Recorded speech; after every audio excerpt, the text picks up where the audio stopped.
Hello दोस्तों, स्वागत है आपका एक बार फिर से नई क्लास में। आज हम पढ़ने वाले हैं क्लास 12 की हिंदी का एक नया चैप्टर जिसका नाम है शब्द युग्म एवं व्याकरण परिचय या सब व्याकरण शब्द या वाक्य परिचय। ये 2 नंबरों का आता है आपके एग्जाम में और इसका सिर्फ एक क्वेश्चन आएगा और आपको वो करना होगा। तो इसके आज हम इंपॉर्टेंट पे बात करने वाले हैं जो मोस्ट इंपॉर्टेंट है, 10 से 12 है। उस पर हम डीप डिटेल करेंगे, हम समझेंगे कि वो बने कैसे हैं। तो चलिए शुरू करते हैं आज की क्लास। सबसे पहले शब्द आता है फर्स्ट वाला जो है अनल और अनिल। तो आपको समझना है इसमें अनल क्या है, अनिल क्या है। कुछ कुछ इस तरीके से 4 ऑप्शन दे रखे होते हैं: पृथ्वी और आकाश, अग्नि और वायु, जल और वायु, पानी और आग। देखो, सबसे पहले आपको बता दें जो अनल होता है इसका मतलब होता है आग यानी अग्नि। आप इस तरीके से कह सकते हैं। तो इसका फर्स्ट क्या बनेगा? अग्नि। और जो अनिल होता है इसका मतलब होता है वायु यानी हवा, हवा यानी वायु। जब आप पर्यायवाची में पढ़ेंगे तब हवा का मतलब वायु मिलता है, इसलिए पर्यायवाची को आप ध्यान से पढ़ा करें। फर्स्ट हो गया। सेकंड देखा जाए तो रुस और पौरुष। 4 2 है, पुरुष और पौरुष। दोनों में क्या फर्क है ये हमें देखना है। पुरुष का मतलब सबको पता होगा, यहाँ पर पुरुष स्त्री, या बचपन से पढ़ते हैं तो पुरुष का मतलब होता है आदमी। क्या होता है? आदमी। ठीक है। और पौरुष ये आपके लिए नया है। आपको बता दें पौरुष का जो मतलब होता है वो होता है कठोर, मतलब बहुत हार्ड।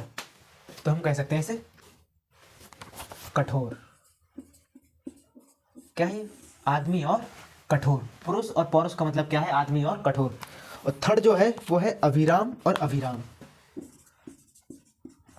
अभिराम और अविराम।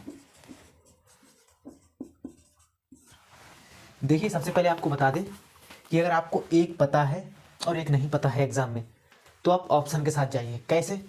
अब जिसमें अभिराम का मतलब पता है क्या होता है? अविराम। इसका मतलब है अविराम, जो कभी ना रुके, जो रुकता ही ना हो, अविराम जो हमेशा चलता हो।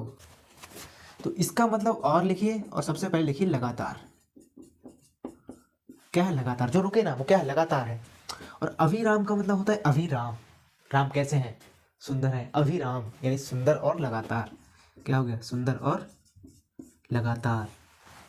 सुंदर और लगातार। भाई हम पढ़ रहे हैं जो इंपॉर्टेंट है, सब नहीं पढ़ रहे हैं।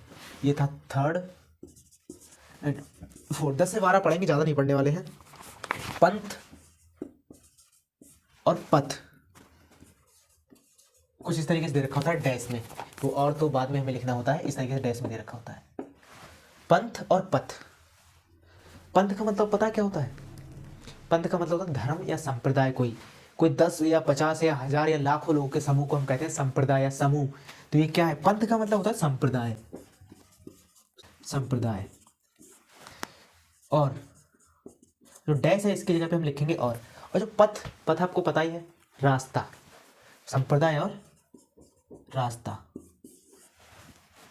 ठीक है। नेक्स्ट है इसमें अंबुज और अम्बुद।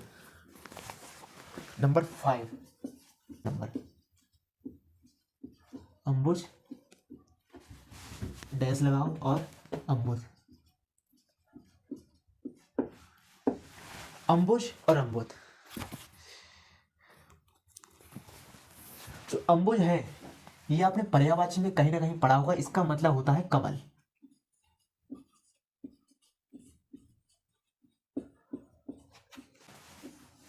इसका मतलब होता है बादल। क्या होता है? बादल।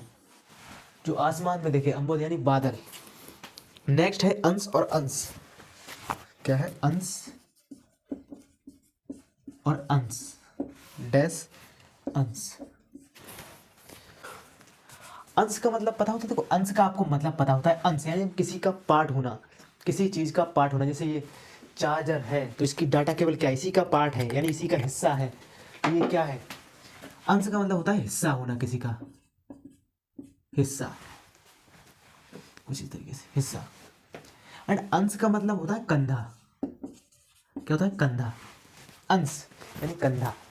नेक्स्ट उपकार, ये है 6 वाला, देखें तो ये 6 हो गया, ये है, ये नहीं, ये 6, ये वाला है 6, ये है 7। उपकार और अपकार।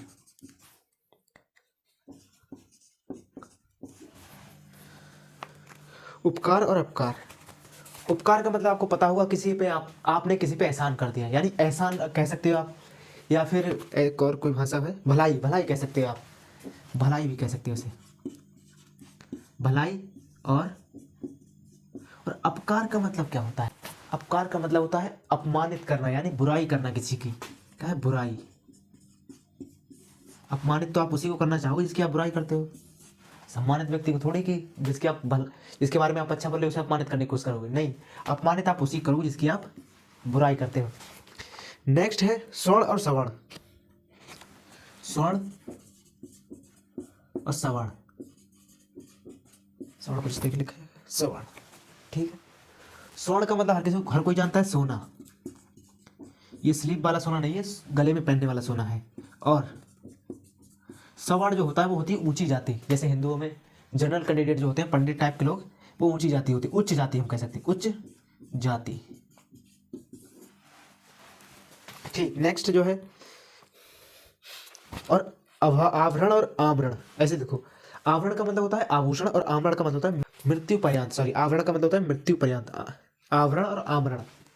आमरण का मतलब होता है मृत्यु पर्यंत, जैसे आप कोई अच्छा काम कर रहे हैं तो मृत्यु के पर्यंत भी आपको याद रखा जाएगा। अगर कोई बुरा काम कर जाएगा तो दूसरे ही दिन आपको आदमी भूलना चाहेगा, दिमाग से निकालने की कोशिश करता है किस तरीके से भागे ये।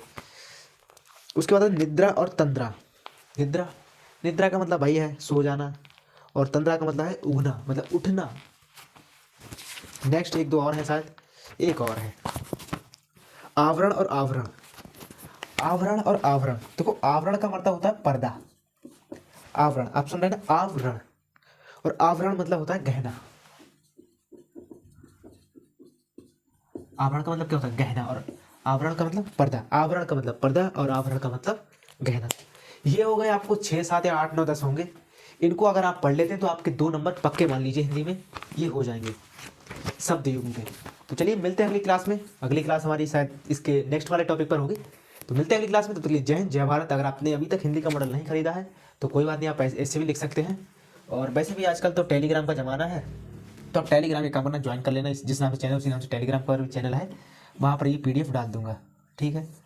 जिस नाम से चैनल है उसी नाम से टेलीग्राम पर भी चैनल। तो चलिए मिलते हैं अगली क्लास में। तो जय जय भारत।